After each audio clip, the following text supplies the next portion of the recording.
ఇక్కడ భవన నిర్మాణాలు అభివృద్ధి కార్యక్రమాలు ప్రారంభించడం చాలా సంతోషం. కాబట్టి 50 కోట్ల అర్బన్ డెవలప్మెంట్ ఫండ్ కి సంబంధించి రేపటి నుంచే పనులు ప్రారంభించబోతున్నారు. దాదాపు అన్ని డివిజన్లలో నాకు తెలిసి 50-60% రోడ్లు పూర్తయింది. ముఖ్యంగా శివారు ప్రాంతాలకు ఎక్కువ ప్రాధాన్యత ఇస్తున్నాం. శివారు ప్రాంతాల్లో ఈ 840 కోట్లతో శివారు ప్రాంతాల్లో కూడా రోడ్స్ లేనటువంటి గల్లీ ఉండకపోవచ్చు నాకు తెలిసి.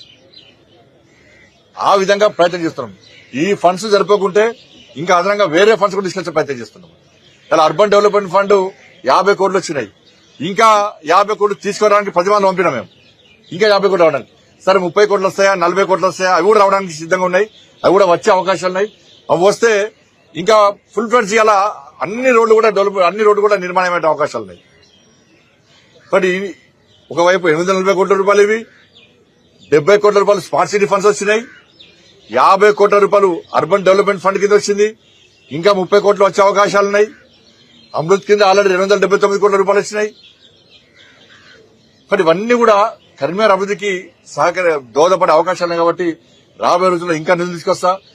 ఏ స్కీమ్ వచ్చినా కూడా దాన్ని కరీంనగర్ తో పాటు కరీంనగర్ పార్లమెంట్ నియోజకవర్గంలోని ఇతర మున్సిపాలిటీస్ కూడా ఇతర ఏ స్కీమ్ కూడా దాన్ని చేర్చే ప్రయత్నం చేస్తానని చెప్పి ఈ సందర్భంగా సహకరించిన మీడియా మిత్రులందరూ కూడా హృదయపూర్వక ధన్యవాదాలు, అభినందనలు.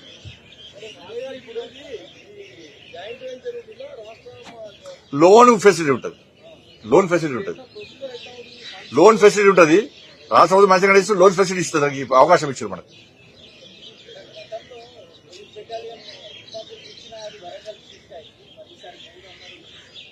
మనం 3 ప్రయత్నం చేస్తున్నాం.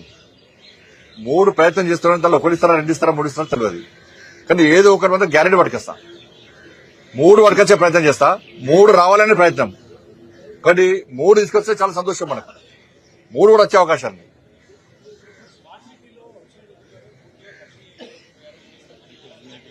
లేదా ఫండ్స్ మొత్తం అయిపోయినాయి.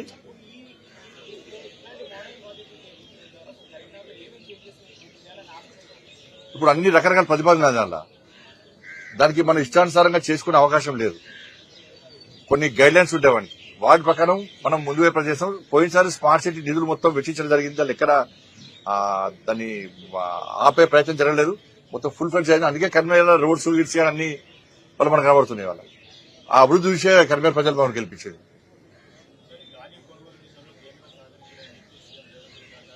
ఇప్పుడు ధాన్యం కొనుగోలు విషయంలో రాష్ట్ర ప్రభుత్వం గుండె మీద చేసుకుని చెప్పాలి. ధాన్యం కొనుగోళ్ల కోసం నిధులు వెచ్చించేది రాష్ట్ర ప్రభుత్వ పైసలా కేంద్ర ప్రభుత్వ పైసలా చెప్పాలి. ఇన్ని సంవత్సరాలు లేని ఇప్పుడు కొత్తగా ఈసారి కొనాటదా కేంద్ర ప్రభుత్వం? రాష్ట్ర ప్రభుత్వము మధ్యవర్తిత్వం వహిస్తుంది. సుతిల్ తాడు పైసలు గాని, గోనె సంచి పైసలు గాని, అక్కడ లేబర్ పైసలు గాని, ట్రాన్స్పోర్టేషన్ పైసలు గాని, చివరకు అక్కడ పనిచేసే ఎంప్లాయీస్ ఉంటారు, వాళ్ళకు కూడా ఖర్చు కేంద్ర ప్రభుత్వం ఇస్తుంది. దీంతో పాటు గోడౌన్లలో స్టోరేజ్ కోసం కూడా పైసలు కేంద్ర ప్రభుత్వం ఇస్తుంది.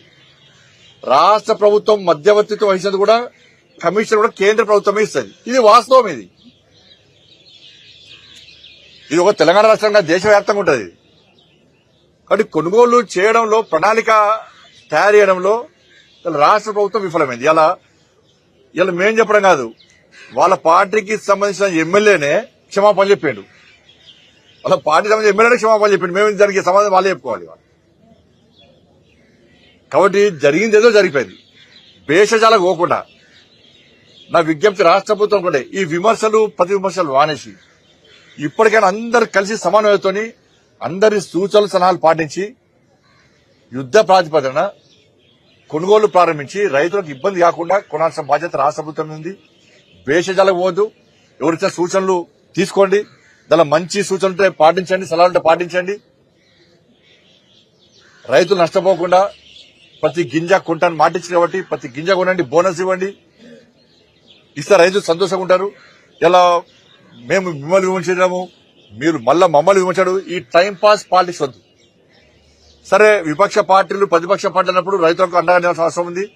ప్రభుత్వం సమస్యలు తీసుకోవాల్సిన బాధ్యత ఉంటుంది. దాన్ని ప్రభుత్వము సానుకూలంగా స్వీకరించాల్సిన బాధ్యత ఉంది. బాధ్యత తీసుకోవాల్సిన అవసరం ఉంది. కాబట్టి ఏం జరిగింది, ఎక్కడ ఇబ్బందులు వచ్చినాయి, ఎక్కడ పొరపాట్లు జరిగినాయి దాన్ని గుర్తించి ఇప్పటికైనా ప్రభుత్వం యుద్ధ ప్రాతిపదికన వాళ్ళ కొనుగోలు ప్రారంభించాలి. ఇలా మా రాష్ట్ర అధ్యక్షుడి గారి నేతృత్వంలో శాసనసభ్యులు, పార్లమెంట్ సభ్యులు అందరూ కూడా రైతు గోసా బీజేపీ భరోసా పేరు మీద అన్ని కొనుగోలు కేంద్రాలను ఇలా సందర్శించే ప్రయత్నం చేస్తున్నారు. దీన్ని ప్రభుత్వం సమస్య తీసుకోవాలని ప్రయత్నం చేస్తున్నాం. కాబట్టి ఈ విమర్శలు ప్రతివిమర్శలు కాకుండా వెంటనే యుద్ధ ప్రాతిపదికన ఈ కొనుగోలు ప్రారంభించాలని చెప్పి రాష్ట్ర ప్రభుత్వాన్ని డిమాండ్ చేస్తున్నాం. ధన్యవాదాలు.